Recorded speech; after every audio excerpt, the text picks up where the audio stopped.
क्या करते हैं? अरे बहुत मुश्किल है, क्या क्या करते हैं हम बता नहीं सकते।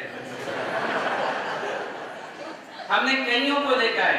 हम तो एक सज्जन को देखें, वो जाते हैं और गर्भालय के पास जाते हैं और फिर ऐसा करते हैं। ये कौन सी विधि? भगवान को क्या जगाना है? मैं आपको कह रहा हूं कि जितने लोग हैं उतने प्रकार हैं देव दर्शन के। इसलिए हमारे लिए सीखना बहुत जरूरी है। ऐसा क्यों होता है? क्योंकि आप हिंदू टेंपल भी जाते हो, चर्च में भी चले जाते हो, कभी मुस्लिम की मजार पे भी चले जाते हो, किसी भी मंदिर में चले जाते, फिर वहां का देख करके आते हो कि वो कैसा करते हैं, ये कैसा करते हैं। कई लोग तो यहाँ मंदिर में आकर के करते हैं। ये सारी गलतियां क्यों हो रही है? क्योंकि हमें देव दर्शन विधि मालूम नहीं।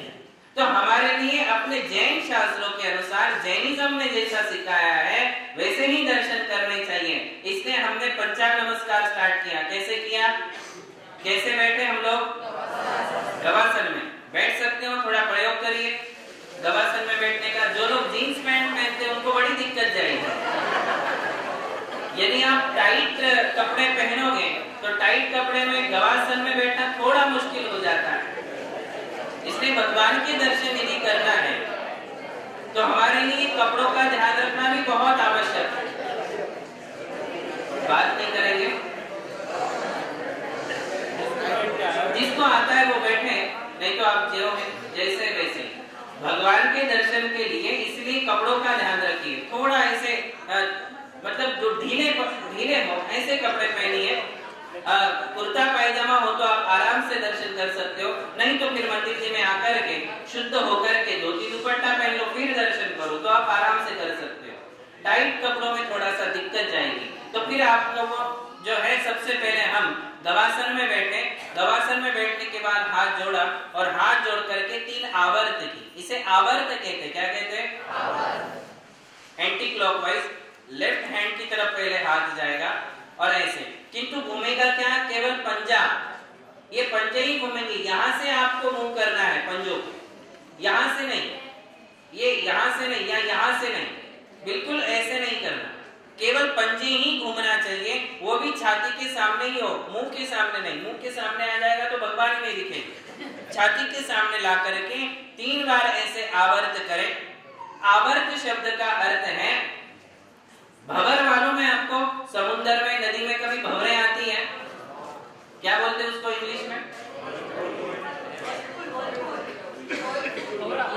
बॉलफुल। हाँ, जो भी, तो उसे भंवर कहते हैं। ये भंवर क्या होती है पता है? यदि उस भंवर में कोई आदमी फंस गया तो फिर वो बचने वाला। जो भंवर में फंसा वो गर्त में गया, वो भंवर उसको दूर तक ले जा सकती है, डुबा सकती है। ऐसी वो भंवर होती है। तो ये आवर्त शब्द करता है भंवर। और इस संसार में 3 प्रकार की भंवरें हैं, जन्म, जरा और मृत्यु। जन्म, मरण और इन दोनों के बीच में है बुढ़ापा। ये 3 भंवरें हैं। जो इनमें फंस जाता है वो जल्दी इनसे उभर नहीं पाता है। तो हम इसको उल्टा घुमाते हैं कि हम ऐसा भ्रमण करते आए हैं, अब हमको उसमें से सुलझना है। उलझे हुए हैं, ऐसा उलझे तो अभी हमको सुलझना है। इस जन्म, जरा और मृत्यु के चक्र से हमें छुटकारा पाना है। इसलिए इसको उल्टा 3 बार हमने घुमाया। इसे आवर्त कहते हैं। आवर्त। आगे बात समझ में? कितनी बार करोगे? 3 बार। सबसे पहले आप गवासन में बैठ गए और बैठने के बाद घुटने दोनों टिके हुए हैं जमीन को और हाथ जुड़े हुए। 3 आवर्त आपने की। 3 आवर्त के बाद करना है शिरोनति। एक शिरोनति। शिरोनति का अर्थ है शिर। शिर यानी ये इतना भाग, इसे सिर कहते हैं। नति यानी झुकाना, तो सिर को झुकाना इसे कहते हैं शिरोनति। अभी पूरा नमस्कार नहीं, केवल सिर झुकाना है। तो यहाँ आपके हाथ है। 3 आवर्त हो चुके हैं। आवर्त के बाद हम सिर झुकाएंगे ऐसे यहाँ तक। इसको हम ऊपर नहीं ले जाएंगे, यहाँ तक हम सिर को झुकाएंगे। इसे कहते हैं शिरोनति। केवल मान ही झुकना चाहिए, पीठ नहीं झुकेगी। केवल क्या झुकेगी? मान शिरोन्नति। ये शिरोन्नति होने के बाद अब आप पंचांग नमस्कार करोगे। आपके दोनों हाथ आगे जाएंगे। देखिए नमस्कार कैसे होगा। दोनों हाथ आपके आगे जाएंगे, यहाँ एल्बो तक ये दोनों हाथ जोड़ करके कोहनी तक जमीन से टच करोगे और टच करने के बाद दोनों हाथों के बीच में अपना सिर रखोगे, बीच में, और वो सिर में हमारा नाक भी वहां टच होना चाहिए। ये पूरा सिर यानी हमारी ये माथा और नाक ये दोनों जमीन से टच होना ही चाहिए। नाक टच होना बहुत जरूरी है। क्यों जरूरी है? हाँ, मतलब जो हम अहंकार बाहर छोड़ के आए थे मानस स्तंभ के पास, उसका ये प्रदर्शन है, उसका ये प्रतीक है कि मैंने आपके सामने नाक टेक दी है। नाक हम टेकते क्या किसी के सामने? कोई किसी के सामने नाक नहीं टिक सकता है। आदमी भगवान के सामने बहुत इजीली झुक जाता है, गुरु के सामने झुक जाता है, बाकी किसी के सामने शिरोन्नति नहीं होती है। शिरोन्नति भी नहीं होती है तो नाक कहां से टच होगा? नहीं होता है। किंतु हमने भगवान के सामने ये स्वीकार कर लिया कि जो नाक सब जगह आड़ी आती है वो आपके सामने आड़ी नहीं आएगी। भगवान के सामने, गुरु के सामने हमारा गर्व नहीं है, घमंड नहीं है, अहम नहीं है। इसलिए हम नमस्कार में क्या करते हैं? अपना सिर टेक देते हैं, नाक भी वहां टच करते हैं। इसे कहते हैं पंचांग नमस्कार। ये पूरी एक प्रक्रिया हुई। अब आप सोचिए कि हम कितनी तरीके से नमस्कार करते हैं। कई लोग खड़े खड़े करते हैं, कई लोग खड़े खड़े आधे ही झुक जाते हैं, कई लोग घुटने पर बैठ के करते हैं, फिर ऐसा करके निकल जाते हैं। अभी आवर्त हम नहीं करते, शिरोन्नति नहीं करते, पांचों अंगों का प्रणाम भी नहीं करते। अब जिन लोगों के लिए ये कंफर्टेबल नहीं है गवासन में बैठना, क्योंकि अब पेट भी इतना आगे आ चुका है कि ये संभव नहीं है कि गवासन में बैठ करके हम पूरा पांचों अंगों को जमीन से स्पर्श कर सके। इसलिए ये दूसरा प्रकार है जो आप लोग करते हो, जो घुटने पर बैठ करके आप करते हो, वो भी कर सकते हो यदि गवासन पॉसिबल नहीं है तो।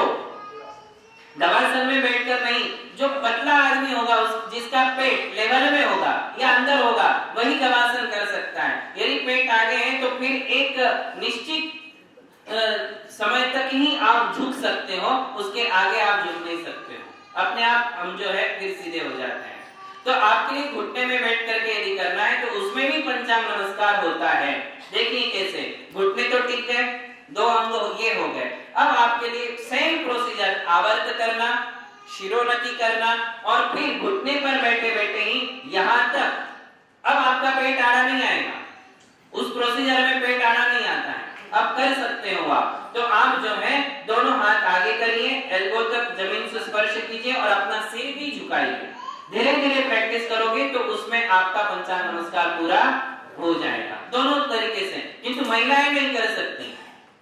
महिलाएं ऐसा बैठे बैठे जो करती हैं वो ठीक भी नहीं लगता है, दिखने में भी अच्छा, शोभादायक नहीं है। आपके लिए तो गवासन में बैठ करके ही करना चाहिए। जो लोग रोज पंचांग नमस्कार करेंगे उनका पेट आगे आएगा ही नहीं, व्यायाम होता जाएगा, अपने आप ये हमारे लिए लाभ होता जाएगा। तो पंचांग नमस्कार करने की ये विधि है, ये पहला पंचांग नमस्कार है। और पूरी देव दर्शन विधि में कितनी बार पंचांग नमस्कार आएगा? 3 बार। 3 बार पंचांग नमस्कार जिसमें होता है वही देव दर्शन पूर्ण माना जाता है। आई बात समझ में? तो ये पहला हुआ। अब और एक बार रिवाइज करें। हमने सबसे पहले क्या किया?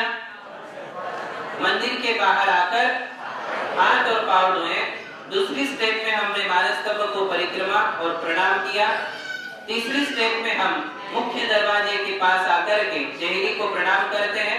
फिर राइट लेग से हम एंट्री करते हुए ओम जय जय जय निस्सही निस्सही निस्सही इतना बोल करके आगे बढ़ते हैं। 3 बार घंटा बजाते हैं। घंटा बजाने के बाद हम मुख्य वेदी के पास जाते हैं। वेदी के पास जाकर थोड़े क्षण हम भगवान को निहारते हैं और निहार करके पहले क्या करते हैं?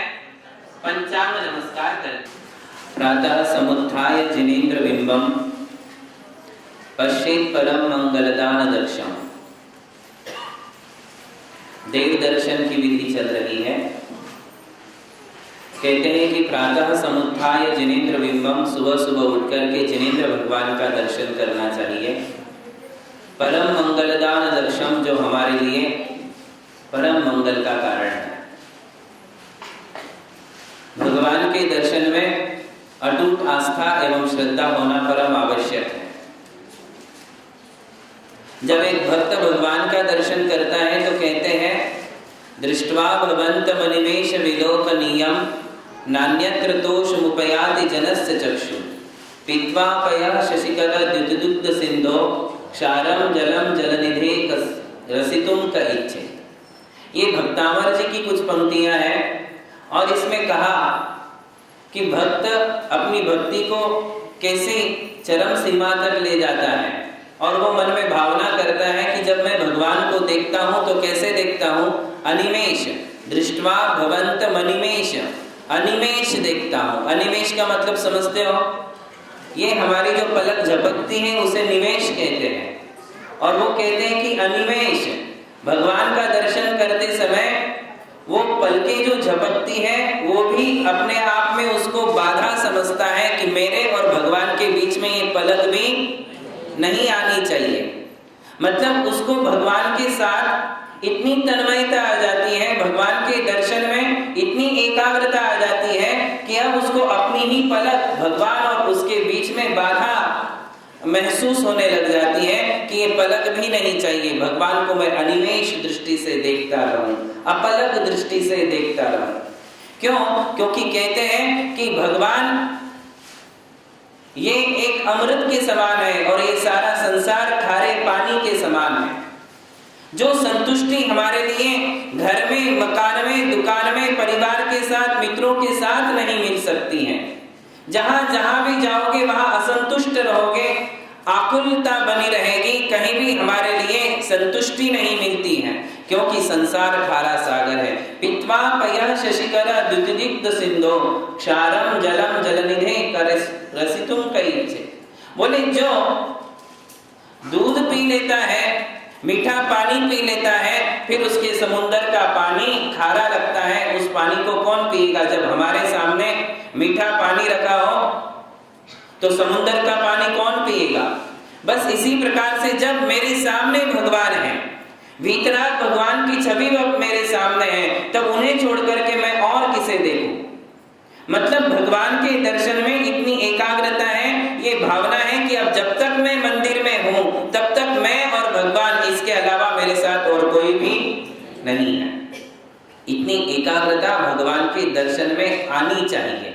यदि ये एकाग्रता नहीं आ रही है तो इसका मतलब है कि अभी हम देव दर्शन ठीक तरह से नहीं कर रहे हैं। हमारा ध्यान सबकी ओर जाता है, दूसरे लोग दर्शन करते हैं, दूसरे लोग पूजा करते हैं, दूसरे लोग आकर के भगवान की आराधना करते हैं। यदि इसकी तरफ हमारा ध्यान है तो इसका मतलब अभी हम भगवान के दर्शन नहीं कर रहे हैं। और यदि आप भगवान के दर्शन कर रहे हो तो आपको इस बात का पता भी नहीं चलेगा कि मंदिर में कितने लोग आकर के चले गए।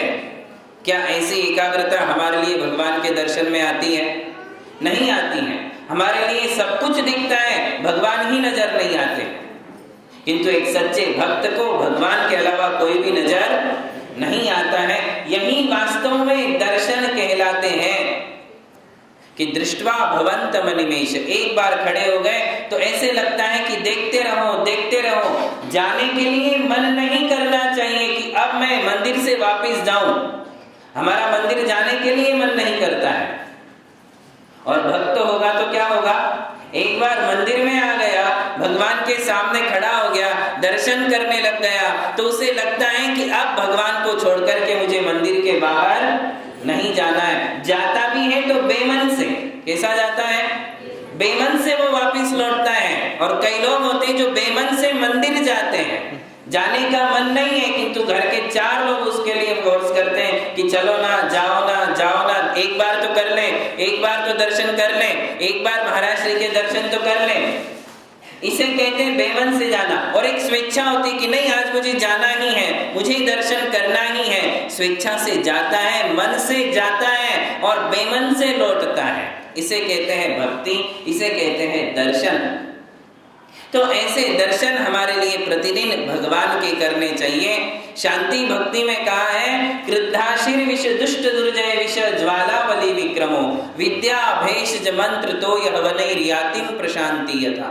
कितनी बढ़िया बात कही। बोले क्रुद्ध आशीर्विष सांप होगा, उस सांप को वश करने के लिए मंत्र होते हैं, उस सांप को वश करने के लिए जैसे कोई हवन करना पड़ता है या दवाई का प्रयोग करना पड़ता है, बस इसी प्रकार से हमारे लिए तो आप ही मंत्र हैं, आप ही हमारे लिए औषधि हैं, आप ही हमारे लिए एक प्रकार के हवन कुंड हो। भगवान के दर्शन हवन करने से कम नहीं है, भगवान के दर्शन मंत्र जाप करने से कोई कम नहीं है, भगवान के दर्शन औषधि से कोई कम नहीं है। विघ्नाकाय विनायकाश्च सहसा शाम्यंत हो विस्मया। केवल भगवान की ओर मुख करना है, और कौन सा, ये चेहरा नहीं, अपना मन बनाना। स्तोत्रोन्मुखानां नृणाम, कि भगवान की तरफ हमने अपना जाने का मन बना लिया। केवल इतना भर कर लेने से हमारे लिए अनेकानेक उपवास का फल मिलने लग जाता है। देखिए बहुत बढ़िया बात पद्म पुराण जी में आई है, उसमें कहा जब चिंते तब सहस फला। जब हम घर पर रह करके केवल यही चिंतन करते हैं कि मुझे आज भगवान के दर्शन करना है, बस इतना चिंतन किया, इतना अपना मन बनाया, ऐसा संकल्प किया, तो कहते हैं सहस फला, 1000 उपवास का फल उसे केवल इतने संकल्प मात्र करने से मिलता है। क्या करने से? कि मुझे आज भगवान के दर्शन करना है, इतना चिंतन करने से 1000 उपवास करने का जो फल है वो फल केवल इतने चिंतन करने से मिल जाता है। जब चिंते तब सहस फला लखा गमन करे, और जब ये संकल्प करके नहा धो करके वो मंदिर के लिए प्रयाण करता है, मंदिर के लिए चलने लगता है, आधे रास्ते में होता है, तो कहते उसके लिए 1 लाख उपवास का फल मिलता है। इतना फल उसके लिए मिलता है, ये हमारे लिए अनुभूति का विषय है। और कहते हैं होय अनंत फला तवे जब जिनवर दर्शे, और जब साक्षात भगवान के सामने आ जाता है और बड़ी भक्ति भाव से हाथ जोड़ करके प्रसन्न मन से जब भगवान के दर्शन करता है, तो उसके लिए अनंत उपवासों का फल प्राप्त होता है। ये केवल देव दर्शन की महिमा है। फिर पूजा और अभिषेक की बात तो बहुत दूर है, केवल देव दर्शन की महिमा ये बताई गई है कि भगवान के साक्षात दर्शन कर लेने से उसके लिए एक अनंत उपवास करने का फल प्राप्त हो जाता है। ऐसे ही जिनेंद्र भगवान के दर्शन है, इसे हमें विधि पूर्वक करना है। महावीर भगवान की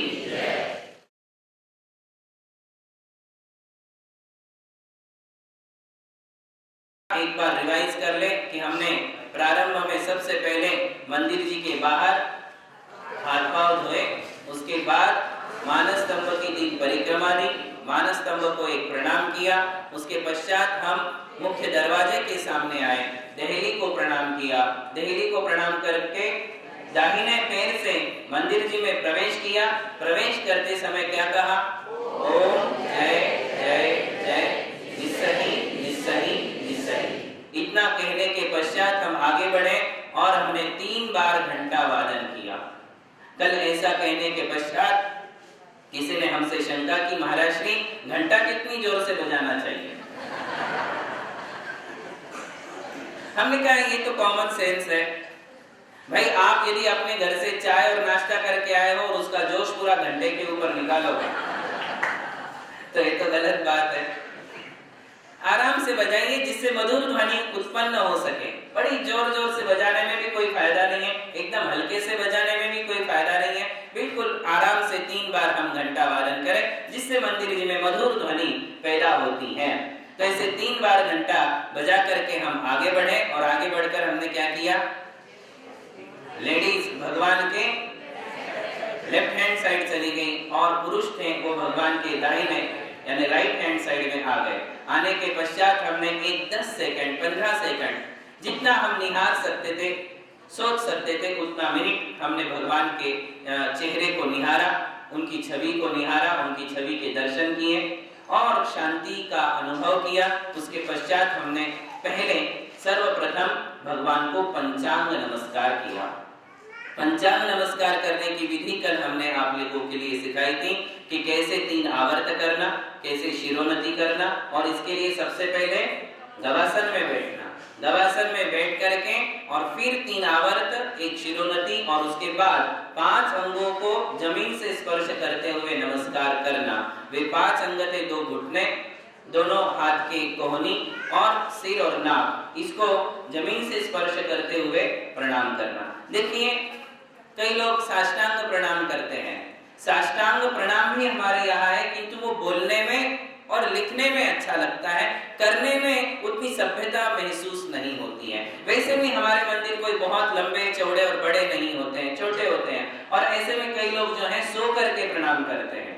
पंचांग नमस्कार की विधि में आप देखिए तो थोड़ा सा सभ्यता और शिष्टता नजर आती है, किंतु आप सो करके प्रणाम करोगे तो ऐसी कोई विधि हमारे मंदिर में या शास्त्रों में नहीं है। साष्टांग प्रणाम ये बोलने में अच्छा लगता है, और हमने तो एक प्राचीन श्लोक पढ़ा था, कर्नाटक में एक ग्रंथ हमारे लिए प्राप्त हुआ था, उसमें अष्टांग नमस्कार किसे कहते हैं उसकी परिभाषा बहुत सुंदर तरीके से बताई थी कि बोले ये 5 अंग, दोनों घुटने, दोनों जो है ये हमारी कोहनी और हमारा सिर, ये 5 अंग तो ऑलरेडी है, और उसके साथ मन शुद्धि, वचन शुद्धि और इन तीनों की शुद्धि को जोड़ दो, यही साष्टांग प्रणाम है। ऐसा एक श्लोक हमने प्राचीन ग्रंथ में पढ़ा था। बाकी ऐसे सो करके जो प्रणाम करते हैं उसमें सभ्यता नहीं झलकती है, वो कोई प्रणाम नहीं है। और वैसे भी साष्टांग कहाँ होता है, देखिए आप, एक अंग तो फिर भी छूट जाता है, पीठ रह जाती है ना, बाकी 7 अंग तो लग जाते, पीठ कहाँ लगती। अब उसको पूरा करना है तो फिर उल्टा होना पड़ेगा, और ऐसा करने में सभ्यता नहीं झलकेगी, अच्छा नहीं लगेगा। इसलिए कौन सा प्रणाम करना, पंचांग नमस्कार ही करना, उसको बहुत ही अच्छा दिखता है, दिखने में भी अच्छा लगता है, करने में भी अच्छा लगता है। इसलिए पंचांग नमस्कार हमने पहली बार किया। आज हम इससे आगे बढ़ेंगे कि पहला पंचांग नमस्कार करने के पश्चात हमें खड़े होना है, खड़े होकर के हाथ जोड़ना है, और हाथ जोड़ करके 3 परिक्रमा प्रारंभ करेंगे। क्या करेंगे, पहला पंचांग नमस्कार करने के बाद 3 परिक्रमा करेंगे। परिक्रमा क्यों करते हैं, 3 ही क्यों करते हैं? पहली बात यह है कि देखिए हम परिक्रमा या तो गुरुओं की लगाते हैं आहारदान के समय 3 परिक्रमा, या तो भगवान की मंदिर जी में लगाते हैं, इसके अलावा और कई परिक्रमा लगाते हैं नहीं है। ये परिक्रमा क्या चीज है, तो पद्म पुराण में इसके लिए एक श्लोक आता है, यानी यानी तु पापानि कृतानि प्राग जन्मनि तानि तानि विनश्यन्ति परिक्रमातु पदे पदे। बहुत बढ़िया बात कही, बोले भगवान के चारों ओर से घूम करके जो परिक्रमा लगाई जाती है उसका क्या फल है, तो बोले यानी यानी तु पापानि कृतानि प्राग जन्मनि, पूर्व जन्मों में हमने जो कुछ भी पाप संचित किए हैं, पूर्व जन्म में या इस जन्म में जो पाप संचित हमारे द्वारा हुए हैं, वो सारे पाप परिक्रमा के एक एक डग पर हमारे नष्ट होते हैं। तानी तानी विनश्यन्ति, बोले वे सारे पाप एक एक करके नष्ट होते हैं। पर प्रदक्षिणा तु पदे पदे, प्रदक्षिणा में जितने कदम आप आगे चलते हो, जितने कदम आप लगाते हो, उतने कदम पे, हर कदम पर हमारा पाप नष्ट होता है। क्यों, किसका प्रभाव है ये हमारी परिक्रमा का प्रभाव नहीं है, जिसकी परिक्रमा आप लगा रहे हो उसका प्रभाव है। आप अपने घर की परिक्रमा लगाओगे तो कोई फायदा नहीं है, उससे पाप नष्ट होने वाले नहीं है, किंतु मंदिर जी की परिक्रमा लगाओगे पूरे, या फिर केवल गर्भालय की परिक्रमा लगाओगे तो उससे हमारे संचित पाप नष्ट होते हैं। क्योंकि हम किसकी परिक्रमा दे रहे हैं, जिनेंद्र भगवान की। और एक इसमें एक कारण ऐसा ध्यान में आता है कि हम चारों तरफ से ऐसी परिक्रमा क्यों लगाते हैं, पता है, क्योंकि भगवान जो होते हैं, देखिए थोड़ा फिलोसॉफी में चले कि भगवान ने क्या पाया है, भगवान ने केवल ज्ञान प्राप्त किया है। क्या प्राप्त किया, या 4 गुणों को प्राप्त किया, अनंत ज्ञान, अनंत दर्शन, अनंत सुख और अनंत शक्ति। ये 4 गुण हमारे भगवान में पाए जाते हैं, और ये 4 गुण शरीर के किसी पार्ट में या आत्मा के किसी पार्ट में नहीं है, वो सर्वात्म प्रदेशों में ये चारों गुण प्रकट हुए हैं, हर पार्ट में। ऐसा नहीं कि केवल सिर के पार्ट में ही अनंत शक्ति है, अनंत ज्ञान है, ऐसा नहीं। हम जो मनुष्य होते हैं अल्प ज्ञानी हैं, और हमारे लिए देखने के लिए आंखें चाहिए, सुनने के लिए कान चाहिए, चखने के लिए जीभ चाहिए, सूंघने के लिए नाक चाहिए, और सारे वातावरण को समझने के लिए स्पर्शन इंद्रिय चाहिए। हमारे भगवान आंखों से काम नहीं लेते हैं, कान से काम नहीं लेते, जिह्वा या नासा से काम नहीं लेते हैं। भगवान जो ज्ञान, भगवान का जो ज्ञान है वो ज्ञान किससे होता है? सीधे अंदर से, आत्मा से। किससे जानते हैं भगवान? आंखों से देखकर नहीं जानते, वो तो अपनी आत्मा से। यदि आंखों से देखकर जानेंगे तो केवल फ्रंट साइड का नजर आएगा, बैक साइड का नजर आता है क्या आपको? नहीं आता है। क्यों? क्योंकि आंखें साइड सामने का ही देखती हैं। और हमारे भगवान तो सामने का नहीं, पीछे का नहीं, आजू बाजू का नहीं, ऊपर नीचे का ही नहीं, किंतु वो पास्ट, फ्यूचर और प्रेजेंट सब कुछ जानते हैं। और ये सब कुछ आंखों से नहीं जाना जा सकता है, ये सब कुछ कानों से नहीं जाना जा सकता है। तो किससे जानते हैं? आत्मा से। किससे जानते हैं? तो ज्ञान उनकी पूरी आत्मा में है, और पूरी आत्मा में अनंत ज्ञान, अनंत दर्शन, अनंत सुख, अनंत वीर्य, पूरी वीतरागता उनके सर्वात्म प्रदेशों में प्रकट हुई है। इसलिए हम चारों ओर से उनकी परिक्रमा लगाते हैं कि भगवान की केवल चरण ही पूजनीय नहीं है, केवल सिर ही पूजनीय नहीं है, केवल पीठ ही पूजनीय नहीं है, बल्कि भगवान का संपूर्ण शरीर पूजनीय है, वंदनीय है। इसलिए हम भगवान का अभिषेक करते हैं। तो कैसे करते हैं? केवल चरणों का अभिषेक करते क्या? कैसे करते हैं? मस्तक से करते। पूरे मस्तक से भगवान का अभिषेक होता है, और वो ऊपर से लेकर के पूरे शरीर का अभिषेक जो होता है, प्रतिमा का जो अभिषेक होता है, उसका हम गंधोदक लगाते हैं। क्यों ऐसा? क्योंकि उनका संपूर्ण आत्म प्रदेश, उनका संपूर्ण शरीर हमारे लिए वंदनीय और पूजनीय है। ऐसे इसीलिए हम उनकी चारों ओर से प्रदक्षिणा देते हैं। मुनियों के लिए तो यहाँ तक कहा है कि चारों बाजुओं से 3-3 आवर्त और एक प्रणाम करते हुए चलना चाहिए, शिरोन्नति करके। किंतु सामान्य गृहस्थ है तो कम से कम हाथ जोड़ के हमारे लिए 3 परिक्रमा लगाना है। और इस परिक्रमा में हम क्या करेंगे? जो भी हमारे लिए भक्ति बोलते आती हैं, देव दर्शन की स्तुति। दर्शनम देव देवस्य दर्शनम पापनाशनम दर्शनम स्वर्ग सोपानम दर्शनम मोक्ष साधन। ये संस्कृत की एक स्तुति है जिसमें 8 या 10 पद्य हैं। देव दर्शन के लिए ही ये गाई जाती हैं। यदि ये हमारे लिए नहीं आती तो हिंदी वाली स्तुति हम बोल सकते हैं। प्रभु पतित पावन में अपावन चरण आयो, यो विरद आप निहार स्वामी। ये बहुत ही सरल स्तुति है।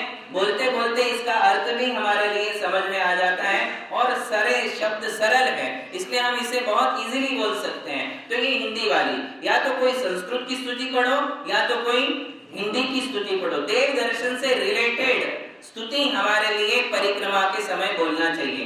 किंतु कई ऐसे नई जनरेशन के हमारे लोग हैं जो ये दोनों स्तुतियां नहीं जानते, ना उनको संस्कृत की स्तुति आती ना हिंदी की। तो उनके लिए नमोकार मंत्र पर्याप्त है। आप नमोकार मंत्र तो बोल ही सकते हो। तो आप जो है हाथ जोड़ के परिक्रमा के समय नमोकार मंत्र का उच्चारण करते हुए परिक्रमा करते रहे। नमो हरिहंताणम नमो सिद्धाणम नमो आयरियाणम नमो उवध्यायाणम नमो लोई सव्वसाहुणम। ये बोलते हुए भी आप परिक्रमा कर सकते हो। ऐसा नहीं कि हमारे लिए तो ये सब चीजें आती नहीं, इससे अच्छा है दर्शन ही नहीं करो, ऐसा नहीं है। एटलीस्ट नमोकार मंत्र तो आता ही है, तो नमोकार मंत्र बोलते हुए भी आप दर्शन कर सकते हो।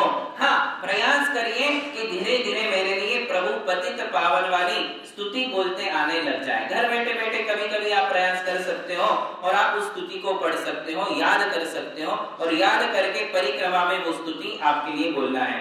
3 परिक्रमा आप लगाएंगे। 3 परिक्रमा लगाने के बाद जब पूर्ण हो जाती है परिक्रमा, तब पुनः अपने अपने स्थान पर आ जाए। लेडीज अपने लेफ्ट हैंड साइड और जेंट्स अपने राइट हैंड साइड भगवान के आकर के खड़े हो जाएंगे। और स्तुति यदि पूरी नहीं हुई है तो पहले स्तुति पूर्ण करेंगे। बुद्ध जांच तु भक्ति भव भव। जब ये स्तुति पूरी हो जाए तो पूरी स्तुति होने के बाद अब हमारे लिए दूसरा पंचांग नमस्कार भगवान के लिए करना चाहिए। पूरी देव दर्शन विधि में कितने पंचांग नमस्कार है? 3 है। अब ये कौन सा आया? दूसरा पंचांग नमस्कार आया। अब आपके लिए भगवान की तरफ तरफ देखकर दूसरा पंचांग नमस्कार, पुनः गवासन में बैठना, पुनः 3 आवर्त करना, पुनः शिरोन्नति करना और 5 अंगों को प्रणाम जमीन से स्पर्श करते हुए प्रणाम करना है। इस प्रकार ये जो है दूसरा पंचांग नमस्कार हमारा हुआ। अब इसके बाद खड़े हो जाए। खड़े होने के बाद आपके लिए घर से लाया हुआ द्रव्य चढ़ाना है। देखो, आप लोग यदि हाथ में द्रव्य लेकर के आओगे तो फिर डिफिकल्टी हो जाएगी। हाथ में यदि द्रव्य लाओगे तो फिर पहले आपको वो चढ़ाना ही पड़ेगा, नहीं तो उसको रखोगे कहाँ, प्रणाम करोगे कैसे? इसलिए घर से जो देव दर्शन के लिए आप द्रव्य लाते हो वो द्रव्य आप हाथ में पकड़ करके ना लाएं। यहाँ शहरों में तो कम होता है ऐसा, किंतु गाँव में मंदिर पास में होता है तो लोग हाथ में ही द्रव्य लेकर के चले जाते हैं। फिर वो देव दर्शन विधि का सीक्वेंस टूट जाता है, पहले द्रव्य चढ़ाना पड़ता है। इसलिए द्रव्य किस में ले जाना चाहिए? एक छोटी सी डिब्बे में ले जाओ, या आजकल वो छोटे पाउच आते हैं जिसमें आप जो है वो द्रव्य लेकर के सकते हो। देव दर्शन के लिए आप मिनिमम कौन कौन से द्रव्य ला सकते हो? तो चावल तो लाते ही हैं, किंतु चावल के साथ एक अच्छा फल भी ला सकते हो। अनार है, मौसम्बी है या आम है, ऐसा कोई भी एक द्रव्य आप ला सकते हो। पूरे 8 द्रव्य तो लाए नहीं जा सकते देव दर्शन के लिए, नहीं ला पाते हैं। 8 द्रव्य कहाँ से लाएंगे? क्योंकि पूजा हम करते नहीं है। इसलिए मिनिमम क्या क्या लाना चाहिए? देखो, आप लोगों के लिए फल चाहिए है, सफलता चाहिए, तो कम से कम एक फल तो भगवान को रोज चढ़ाना ही चाहिए। चावल लाते हो, चावल के साथ बादाम भी ला सकते हो और खारीक ला सकते हो, लौंग उसमें रख सकते हो। ये सब के साथ कम से कम क्या लाना चाहिए? एक फल तो लाना चाहिए। देखिए, एक ऐसा फ्रेश एंड जूसी एक रसदार फल भी चढ़ाइए। सारा द्रव्य सूखा सूखा चढ़ाओगे तो थोड़ी अच्छा लगता है। हम अपने मेहमान को भी सूखा सूखा नहीं देते हैं, उसको भी कैसा देते हैं? अच्छा अच्छा देते हैं। तो ये तो 3 लोग के नाथ हैं, भगवान हैं, इनके लिए हम कैसे सूखा चढ़ा सकते हैं? कम से कम एक फल देव दर्शन करने वालों में, पूजा करने वाले तो लाते ही हैं, किंतु देव दर्शन करके यदि आपको वापस लौटना है तो थोड़ी सी विधि में हम ज्यादा से ज्यादा अच्छे से अच्छा क्या कर सकते हैं? तो द्रव्य लाए और द्रव्य के साथ एक फल जरूर लाए। अब ये लाए हो, किंतु चढ़ाना कैसे है?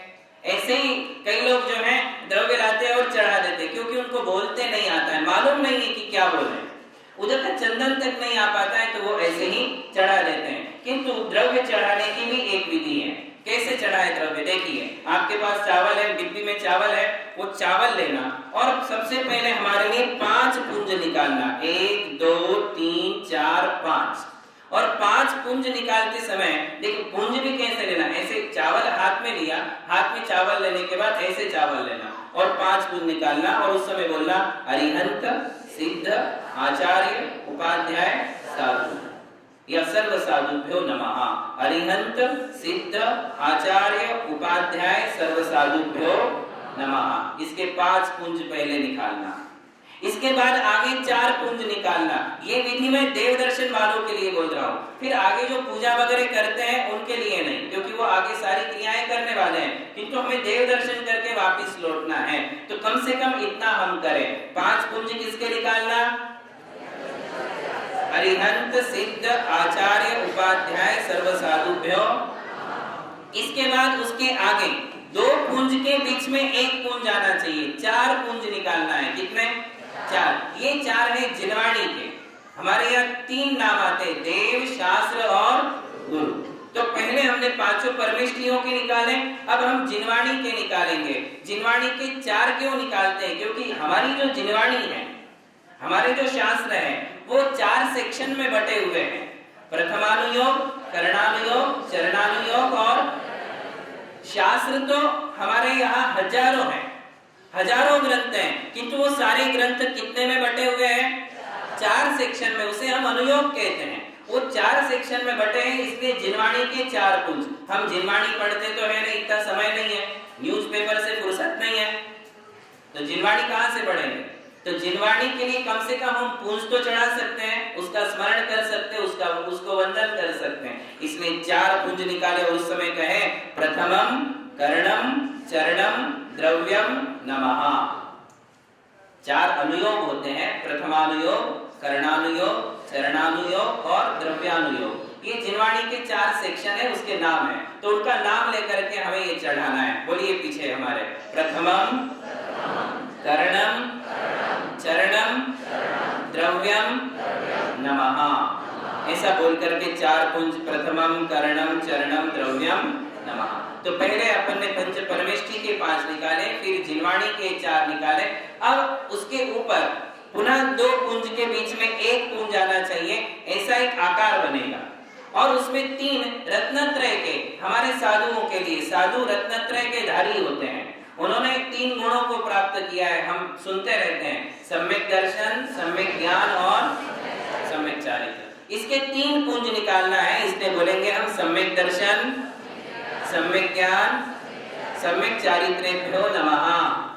बोले सम्यक दर्शन, सम्यक ज्ञान, सम्यक चारित्रेभ्यो नमः। ठीक है ना? तो ये 3 पुंज हमने निकाले, 5, 4 और 3। अब ये 3 निकालने के बाद सबसे ऊपर हमारे लिए उसी चावल से सिद्ध शिला का आकार निकालना चाहिए। सिद्ध शिला का ऐसा आधा, बिल्कुल छोटी सी एक कर्व, चंद्रमा होता है, दूज का चांद होता है, दूज द्वितीया का कैसा एक कर्व होता है, ऐसा छोटा सा निकालना चावल से, वो है सिद्ध शिला का आकार। किसका? जहां सिद्ध भगवान विराजमान है। और उसके बीच में 1 पुंज चढ़ाना चावल का, और वो 1 पुंज चढ़ाते समय सिद्ध भगवान का स्मरण करना, और उस समय बोलना, बोलिए हमारे पीछे, ओम ह्रीं श्रीं अनंतानंत परम सिद्धेभ्यो नमः। बात समझ में आ गई? इतना हमारे लिए बोलना चाहिए। अब देखो, ये बोलना यदि हम सीख नहीं पा रहे तो कम से कम 5 निकाल दो, 4 निकाल दो, 3 निकाल दो, सिद्ध श्री निकाल दो, और 1 पुंज तो रख दो। बोलना बाद में सीखना।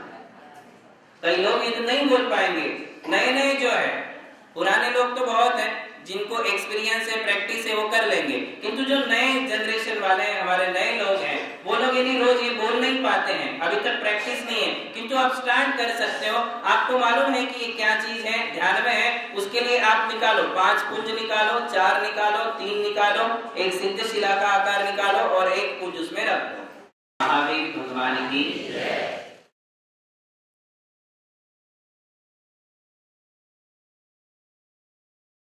तो पहले 5 पुंज किसके हैं? 5 परमेष्ठी के, दूसरे जिनवाणी के, और तीसरे रत्नत्रय के, ये 3 पुंज, और उसके ऊपर सिद्ध शिला का आकार, और उसके ऊपर 1 पुंज है जो अनंतानंत सिद्धों का स्मरण करते हुए हमने निकाला। अब आपको एक अर्घ्य चढ़ाना है। क्या करना है? एक अर्घ्य। उस अर्घ्य को आपको प्लेट में तैयार करना है। मंदिर जी से आप प्लेट ले सकते हो, घर से भी ला सकते हो। उस प्लेट में आपको जो है चावल रखना है, फिर वो सुपारी बादाम रखना है, और एक अच्छा फल रखना है, अच्छा वाला फल, जो मतलब हरा फल है। नारियल भी ला सकते हो, अपना जो हरा नारियल है वो भी ला सकते हो, जो आपको अच्छा लगे। चढ़ाते समय जिससे आनंद हो कि हमने कुछ चढ़ाया, ऐसा कोई फल, अनार है, मौसम्बी है, उसके बाद चीकू है, आम है, जो भी फल आपको चढ़ाने में आनंद आता है वो फल लेंगे, और फिर हम भगवान को अर्घ्य चढ़ाएंगे। अब अर्घ्य में क्या कहेंगे तो लगभग सबको आता है, किंतु प्रोनाउंसिएशन उसका करेक्ट नहीं है, उच्चारण सही नहीं है, वो उच्चारण हम सीख लें। उस समय हम बोलेंगे उदक चंदन तंदुल पुष्पकै चरु सुदीप सुधूप फलार्घ्यकै धवल मंगल गानर वाकुलै जिन गृहे जिननाथ महम यजे। ये उसका शुद्ध उच्चारण है। कई लोग जो है गानर वांकुलै बोलते, वांकुलै, गानर वांकुलै, वांकुलै नहीं, वाकुलै। और उसमें भी कैसा है देखिए, आप हमारे पीछे बोलिए, उधर मत देखिए। उदक चंदन तंदुल पुष्पकै चरु सुदीप सुधूप फलार्घ्यकै धवल मंगल गान रवाकुलै। गान अलग है, रवाकुलै अलग है। गान यानी गा करके, बताता हुआ, और फिर जिन गृहे जिननाथ महम यजे। देखिए इसमें 8 द्रव्यों के नाम है। पूजा 8 द्रव्यों से होती है, अर्घ्य में 8 द्रव्य होते हैं। जैसे उदक, उदक यानी पानी, चंदन यानी चंदन, तंदुल यानी चावल, पुष्प यानी फूल, उसके बाद चरु यानी नैवेद्य, सुदीप यानी अच्छा दीपक, घी का, सुधूप यानी धूप, और फल, और उसके बाद अर्घ्य कई यानी इन 8 द्रव्यों को हमने ले लिया। चरु सुदीप सुधूप फलार्घ्य कई, अर्घ्य कई, अर्घ्य कई यानी इन 8 द्रव्यों को एक प्लेट में ले लेना, इसे कहते हैं अर्घ्य। भाई बात समझ में। अब इसे कैसे चढ़ाना? बोले धवल मंगल गान रवा कुलई, बोले अच्छे अच्छे गानों के द्वारा या अच्छे अच्छे अर्घ्य बोलते हुए, कभी पार्श्वनाथ का अर्घ्य बोल दिया, कभी चौबीसी का अर्घ्य बोल दिया, गाकर, गान यानी गाकर, और रवा कुलई, रव यानी आवाज, रव यानी आवाज, आकुलई यानी बहुत अच्छी तरह से गाकर मधुर आवाज में, मधुर ध्वनि में मैं ये जो है जिनगृहे जिनेंद्र भगवान के मंदिर में जिनेंद्र भगवान को अर्घ्य चढ़ाता हूँ, मैं पूजा करता हूँ। ये 2 पंक्तियों का अर्थ है। तो इसमें क्या कहा? 8 द्रव्यों का समुदाय एक अर्घ्य बनाकर मैं भगवान को ये अर्घ्य समर्पित करता हूँ। इसके बाद आपको अर्घ्य बोलना है, जो भी आपको बोलना है, ओम ह्रीं श्रीं पार्श्वनाथ जिनेंद्राय अर्घ्यम निर्वपामिति, या ओम ह्रीं श्रीं वृषभादि वीरांत चतुर्विंशति तीर्थकरेभ्यो अनर्घ्य पद प्राप्तये अर्घ्यम निर्वपामिति, जिन्हें आपको चढ़ाना है। कई आप ये भी बोल सकते हो कि ओम ह्रीं श्रीं पंच परमेष्ठिभ्यो अनर्घ्य पद प्राप्तये अर्घ्यम निर्वपामिति, जिसे आपको चढ़ाना हो, आपकी जिसमें श्रद्धा भक्ति हो, जहां आपके भाव लगते हो उन्हें। कई लोग ओम ह्रीं श्री अरहत सिद्धाचार्योपाध्याय सर्वसाधु जिन धर्म जिनागम जिन चैत्य चैत्यालयभ्यो अनर्घ्य पद प्राप्तये अर्घ्यम निर्वपामिति, बीच का जो है उसे आप चेंज कर सकते हो, जिसे आपको चढ़ाना हो। जैसे मूल नायक पार्श्वनाथ भगवान है, तो आप पार्श्वनाथ भगवान को चढ़ाइए ओम ह्रीं श्री पार्श्वनाथ जिनेंद्राय अनर्घ्य पद प्राप्तये, ये बोलना है, अनर्घ्य पद प्राप्तये अर्घ्यम निर्वपामिति। बोलेंगे आप हमारे पीछे, ओम ह्रीं श्री पार्श्वनाथ जिनेंद्राय अनर्घ्य पद प्राप्तये अर्घ्यम निर्वपामि स्वाहा। ये शुद्ध उच्चारण है, ऐसा हमारे लिए बोलना है। आप पार्श्वनाथ भगवान के स्थान पर और कोई भी नाम ले सकते हो, किंतु अनर्घ्य पद प्राप्तये अर्घ्यम, अर्घ्य शब्द का अर्थ समझ में आया आपको? अर्घ्य किसे कहते हैं? जिसमें ये 8 द्रव्य रखे हैं उसे अर्घ्य। और अर्घ्य शब्द का अर्थ पता है क्या है? अर्घ्य उसे कहते हैं जिस सामग्री को चढ़ा रहे हैं उस सामग्री का कोई मूल्य है। अर्घ्य यानी मूल्यवान वस्तु। एक्चुअली अर्घ्य का अर्थ क्या है? मूल्यवान वस्तु, यानी मेरी जितनी कैपेसिटी है उतनी मूल्यवान वस्तु मैं अर्घ्य के रूप में चढ़ाता हूँ, उसे अर्घ्य कहते हैं। मूल्यवान वस्तु का चढ़ाना अर्घ्य कहलाता है। तो आपके प्लेट में जो 8 द्रव्य है उनका कुछ मूल्य है, कीमत है कि नहीं? अब वो अधिक कीमत वाली चीज चढ़ाना आपके ऊपर निर्भर करता है। आपके प्लेट में आप 25 रुपए का अर्घ्य भी चढ़ा सकते हो, 50 का भी चढ़ा सकते हो। यदि आपकी कैपेसिटी है तो रोज 100 रुपए वाला अर्घ्य भी चढ़ा सकते हो, है कि नहीं? शादियों में आप भोजन देते हो तो जिसकी जितनी कैपेसिटी है, कोई 100 रुपए वाली प्लेट देता है, कोई 200 की देता है, कोई 1000 की प्लेट भी देता है। वहां तो आप भोजन देते हो कि नहीं लोगों को? समझ रहे हो बात? तो वहां तो आप करते हो, किंतु भगवान के स्थान पर जब आते हो और जब अर्घ्य चढ़ाने की बात आती है तो जितना कम चढ़ाया